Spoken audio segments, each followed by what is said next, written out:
नमस्कार, स्वागत है आपका इंडियन दस्तक में और मैं हूं आपके साथ कल्पना चौहान।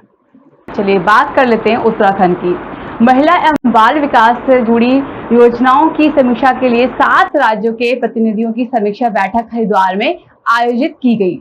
आपको बता दें, हरिद्वार में महिला एवं बाल विकास से जुड़ी योजनाओं की समीक्षा के लिए 7 राज्यों की समीक्षा बैठक आयोजित की गई। इस बैठक में मुख्य अतिथि के रूप में डॉक्टर मुझपारा महेंद्र, राज्य मंत्री महिला एवं बाल विकास मंत्रालय, केंद्र सरकार, कैबिनेट मंत्री रेखा आर्या, धन सिंह रावत और हरिद्वार सांसद डॉक्टर रमेश पोखरियाल ने गंगाजल एवं रुद्राक्ष की माला भेंट कर स्वागत किया।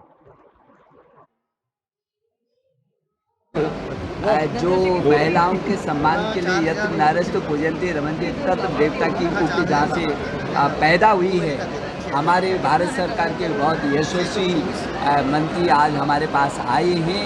ये पूरे क्षेत्र का लगभग 6 राज्यों का यहाँ हरिद्वार में ये कार्यक्रम हो रहा है और हमारी महिला कल्याण बाल विकास की मंत्री रेखा आर्य जी के संयोजकत्व में यहाँ पर भारत सरकार ये भव्य आयोजन कर रहे हैं।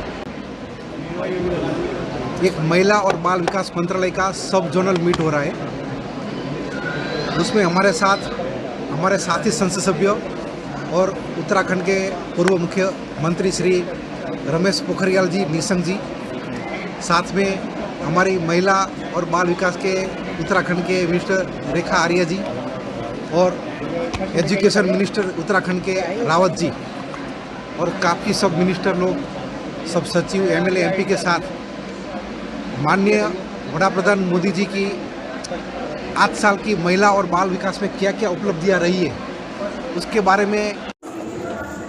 देखिए, आज जो है एस्पिरेशनल डिस्ट्रिक्ट जो उत्तराखंड में 2 जनपद है, एक अपना हरिद्वार है, दूसरा उधम सिंह नगर है।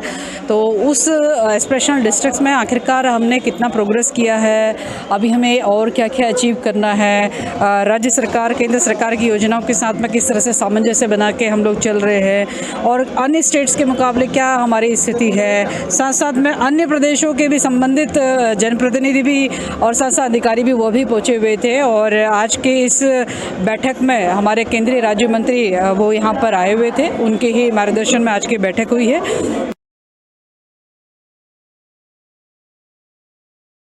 रुड़की में सूबे के कैबिनेट मंत्री प्रेमचंद अग्रवाल ने कहा कि सनातन धर्म में गौ की महत्ता बहुत मानी गई है और शास्त्रों में गाय माता का वर्णन बड़ी प्रमुखता के साथ किया गया है।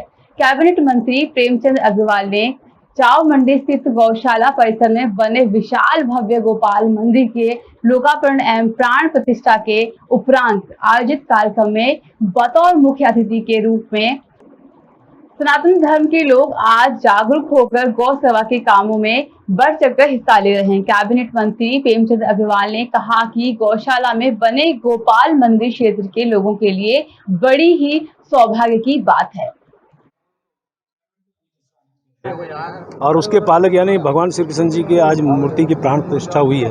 आज सैकड़ों हजारों लोग यहाँ उस कार्यक्रम के साक्षी बन रहे हैं। निश्चित रूप से जिस प्रकार से हमारी निराश्रित गैये हैं, गौवंश हैं, उनको भी यहाँ पे इस गौशाला में रखने का काम हमारी ये संस्था कर रही है और जैसा मुझे जानकारी दी गई 2 जगह गौशालाएँ लगभग 400 से लेकर 450 गौवंश उसके अंदर हैं। तो मैंने आज कहा है कि गौवंश के लिए हम लोगों का भाव बनना चाहिए। हम लोग, हमारी एक परंपरा रही है कि हम गाय, गंगा, गौ और गायत्री, इस पे हम लोग हमेशा हमारी परंपराओं के तहत हम लोग मानते रहे हैं। आय से अधिक संपत्ति मामले में फंसे आईएएस रामविलास यादव को कोर्ट में पेश कर विजिलेंस पूछताछ के लिए रिमांड पर लेने की तैयारी कर रही है। बताया जा रहा है कि अभी तक 14 घंटे की पूछताछ में रामविलास यादव ने विजिलेंस को आय से अधिक संपत्ति को लेकर कोई भी जवाब नहीं दिया है। देखिए, जो एक अधिकारी जिसकी आप बात कर रहे हैं कि विजिलेंस जांच हुई और इत्यादि इत्यादि, तो वो तो प्रक्रियागत है। हमारी सरकार जीरो टॉलरेंस के साथ काम कर रही है। हमारी सरकार भ्रष्टाचार के बिल्कुल खिलाफ है। जीरो भ्रष्टाचार हमारा संकल्प है, तो उसके निमित्त काम सब चल रहा है। और रही बात कि हमारे विभाग में कुछ ट्रांसफर्स में वाकई बहुत चिंताजनक है। इस प्रकार से अधिकारियों का रवैया कहीं भी उचित नहीं है। माननीय मुख्यमंत्री जी को अवगत करा दिया गया है। माननीय मुख्यमंत्री उस पर उचित निर्णय लेंगे।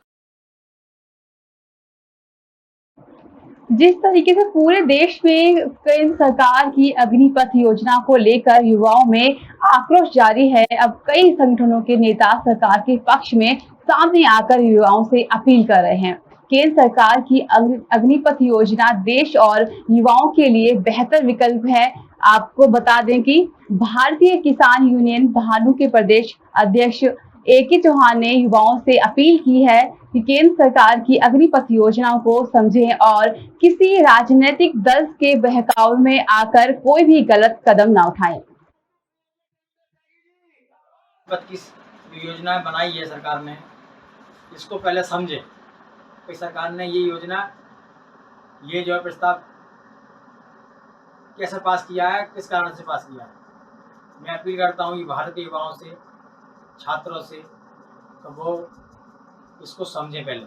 इस तरीके विवाद, रोड घेर के सड़कों पर खड़ा होना, सरकार के खिलाफ हाय हाय करना, या जो है बसों को जलाना, प्लेटफार्म जलाना, ये सब बंद कर दें। पहले सरकार की तो प्रस्ताव पास किया, उसको सोचें समझें, किसी भी संस्था, किसी भी संगठन के चढ़ावे में या कहने में ना आए। केंद्र सरकार लगातार लोगों के आधार कार्ड बनवाने का काम कर रही है, जिसके लिए सीएससी आधार केंद्र खोले गए हैं, जहां आधार कार्ड बनवाने के साथ साथ बनाए गए कार्ड में किसी भी तरह की गड़बड़ी को ठीक कराने का भी काम किया जा रहा है। आपको बता दें कि आधार कार्ड बनवाने के लिए किसी भी व्यक्ति को किसी तरह का कोई भी शुल्क नहीं देना होता। नहीं देखिए, जो उसका एक प्रोसीजर है और जो चीज़ें हैं वो प्रॉपर एज़ पर लॉ उसको अडॉप्ट करें।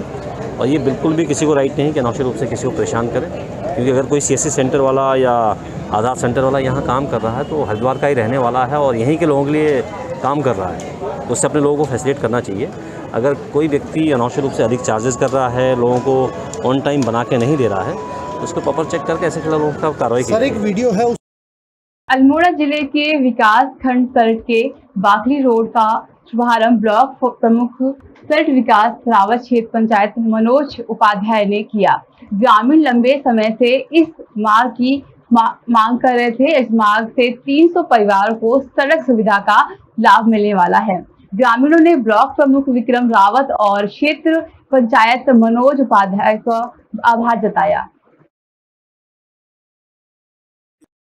डोईवाला विधानसभा के भोगपुर और थानों के बीच में बिलान नदी पर बन रहे मोटर पुल का निर्माण का काम साल 2030 तक जनवरी में पूरा हो जाएगा। लोक निर्माण विभाग ऋषिकेश के द्वारा बनाया जा रहा यह पुल 240 मीटर लंबा और 12 मीटर चौड़ा है। 14 करोड़ की लागत से बनने वाला पुल निर्माण 2.5 संस्था